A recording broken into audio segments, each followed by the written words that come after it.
नमस्कार, city post live में आपका स्वागत है। मैं हूं सूरज कुमार।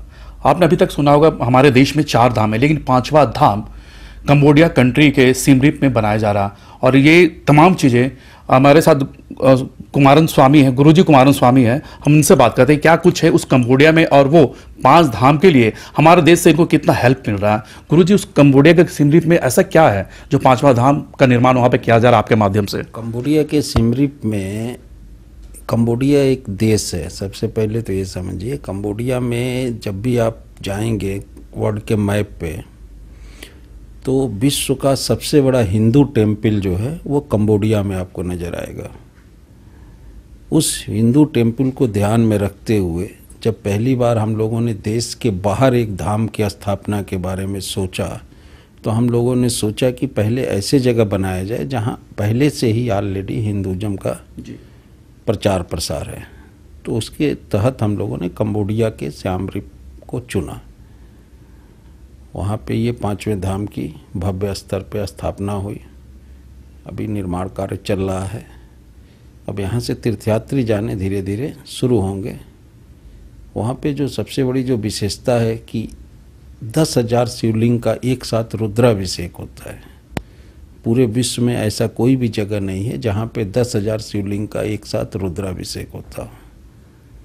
तो इस पॉइंट ऑफ व्यू से ये एक तरह से दुर्लभ जो कहा जा सकता है कि इंसान को दिन भर मुक्ति के तलाश में भटकता रहता है, वहाँ जाने के बाद स्वतः उसको ये महसूस होता है कि हम साल्वेशन की तरफ चल रहे हैं और हमारे लाइफ का रिफॉर्म ऑटोमेटिक शुरू हो गया है। तो वहाँ पे इंसान को जाना चाहिए। गुरुजी, आपने जो निर्माण कार्य वहाँ पे स्टार्ट करवाया सिम रिप में, भारत की अगर बात करें, ऐसे कई NRI रहते हैं, क्या उनकी तरफ से कोई किस तरह का कोई मदद या फिर हमारे भारत सरकार की तरफ से किसी तरह का सहयोग या मदद? देखिए, ये सामूहिक कार्य है, ये निजी कार्य नहीं है, ये समाज का कार्य है। तो समाज तो सहयोग देता ही देता है। हमारी सरकार साथ दे रही है, हमारा पूरा RSS साथ दे रहा है। तो सरकार की भी मंशा है कि जो हमारा सनातन परंपरा करोड़ों साल से चली आ रही है, उसका प्रचार प्रसार देश के बाहर हो। अभी हम योजनाबद्ध तरीके से प्रचार प्रसार नहीं कर रहे हैं। इसके वजह से हमारा जो सनातन संस्कृति है वो पिछड़ा हुआ है। जो प्रसार होना चाहिए विश्व में, उस स्तर पे उसका प्रचार नहीं हो पा रहा है। अभी हम लोग चैनलाइज तरीके से उसको कोशिश कर रहे हैं कि धीरे धीरे अपना सनातन, फिर जैसे पहले अपना अखंड भारत था, पहले भारत की सीमा ईरान तक लगती थी, वैसे ही एक अखंड भारत का निर्माण फिर से किया जा सके। आपने सनातन धर्म की बात की, मैंने खुद देखा कंबोडिया में आपने इतना भव्य कार्यक्रम का आयोजन किया और जिस तरह से आप विश्व के पटल पर इसे रखना चाहते हैं, तो क्या कुछ चल रहा है गुरुजी और किस तरह आप सनातन धर्म को आगे बढ़ा रहे हैं अन्य देशों में? ये सनातन धर्म जो है, ये हमारी जो पूरी जीवन शैली है कि कैसे हमारी जीवन जीने की पद्धति है, उसका समावेश पूरी तरह से सनातन धर्म कहा जाता है। अगर कायदे से आप देखेंगे तो इंसान के जीवन जीने की पद्धति को ही सनातन धर्म कहा जाता है, न कि इसको टोटली आप बोल सकते हैं कि ये हिंदू धर्म है। सनातन शब्द ही होता है, सनातन का मतलब होता है प्राचीन, जो करोड़ों साल से चला आ रहा है। बाकी जो भी धर्म निकले वो इसके अंदर से ही निकले। तो एक तरह से रूट, मूल जो है सारे धर्मों का, वो यही है, सनातन ही है। इससे ही सारे धर्म निकले। उसके वो ब्रांचेज आप कह सकते हैं या जो भी कह सकते हैं, लेकिन ये मूल है। अगर इसको हम पकड़ के चलेंगे, किसी भी चीज़ की अगर हम जड़ को पकड़ के चलेंगे, उस जड़ की सेवा करते रहेंगे, तो वृक्ष अपने आप फल देता रहेगा। सीधा सा ये इसका सिस्टम है। आपने कई कंट्रियों में इस तरह का कार्यक्रम का आयोजन किया, सनातन धर्म को आपने आगे बढ़ाया और इस तरह का जो कार्यक्रम होते हैं उसे लेकर आप काफ़ी देशों का आपने भ्रमण किया। तो किस तरह से वहाँ के जो लोकल जो लोग हैं उनका सहयोग और हमारे जो भारत जो मूलवासी है उनका सहयोग किस तरह से आपको मिलता है? आप जिस भी देश में आप जाते हैं, वहाँ पे अनगिनत भारतीय आपको मिलते हैं और सनातन धर्म को पालन करने वाले दूसरे देश के लोग भी मिलते हैं। उनको भी ये सुन के आश्चर्य लगता है कि इतनी अच्छी जीवन पद्धति हमारी बनाई गई। सूर्य नमस्कार से लेके सुबह जो है रात के सोने तक की दिनचर्या बनाई गई, इवन कि स्नान तक के मंत्र बनाए गए कि आपकी पूरी जो जीवन हो एक संगठित रूप में चलता रहे। तो बढ़ चढ़ के लोग हिस्सा लेते हैं।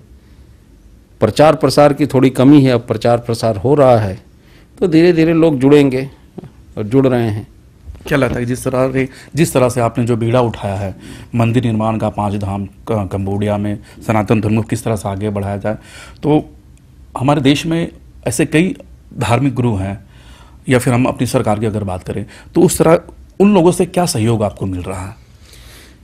भाई ऐसा है कि जहाँ जन सहयोग होता है वहाँ सरकार के सहयोग की कोई ज़रूरत नहीं पड़ती है।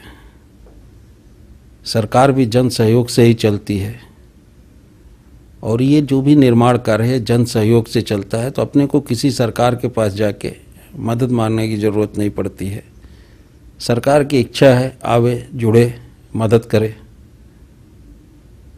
सरकार की अगर बात करें तो झारखंड के चंदन क्यारी में भी 2 एकड़ जमीन दिया जा रहा, क्या कुछ उसमें निर्माण कार्य का योजना आप बनाए हैं गुरुजी?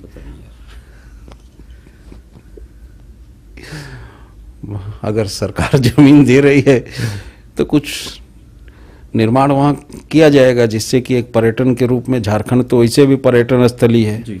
लेकिन हमें लगता है कि झारखंड को जिस तरह से प्रचार होना चाहिए कि टूरिज्म यहाँ पे बढ़े जी। वैसा प्रचार हमें दिखाई नहीं देता है।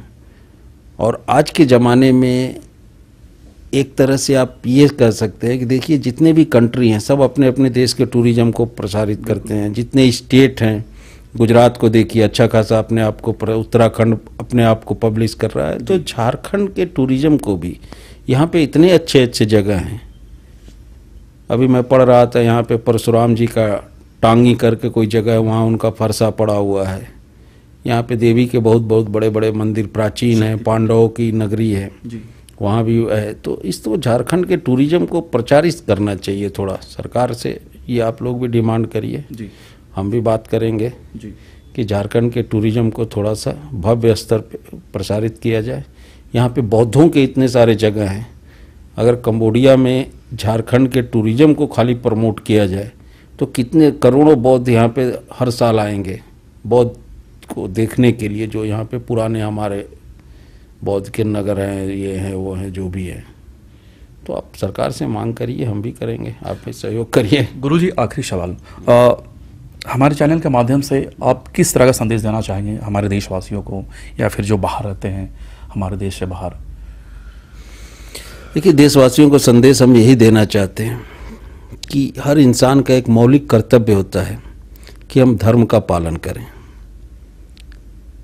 भगवान को हम बाद में मांगें, पहले हम धर्म का पालन करें। अगर हम धर्म का पालन करेंगे तो भगवान स्वतः मिल जाएंगे। अगर धर्म का रास्ता हम छोड़ देंगे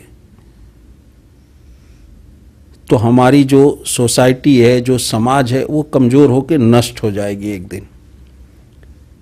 तो धर्म के रास्ते पे, धर्म का जो भी मार्ग है उस पे सबको चलने का प्रयत्न करना चाहिए। हम भी कोशिश करते हैं, लोगों को जितना हो सकता है समझाते हैं। आप लोग भी सिखाइए। ये मिलजुल के ही लोगों का कारवां चलता है, अकेले तो कुछ नहीं चलता है। तो आप भी सहयोग करिए, धर्म का मार्ग पे चलने की कोशिश करिए, देश की जनता चले ताकि देश में एक अमन, चैन, शांति हो। वैसे भी भारत वसुधैव कुटुंबकम पे चलता है। पूरे विश्व को अपना परिवार जो देश समझता है, तो उस देश की प्रजा सुखी हो। बिल्कुल। सिटी पोस्ट लाइव से बात करने के लिए बहुत बहुत धन्यवाद गुरुजी। ये थे गुरुजी कुमार स्वामी, सूरज, सिटी पोस्ट लाइव, रांची।